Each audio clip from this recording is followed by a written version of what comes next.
सागर किनारे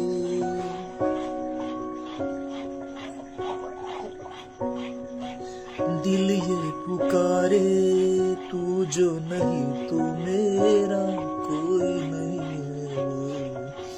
सागर किनारे। Thank you दोस्तों।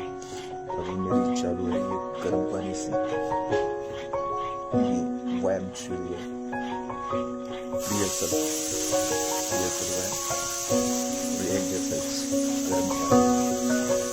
गर्म पानी से गला साफ होता है और अच्छी मसाज भी होती है आवाज की प्रैक्टिस की। ये जो बैंड नहीं बजती तो ये गला पूरा साफ करके जाता है गर्म पानी।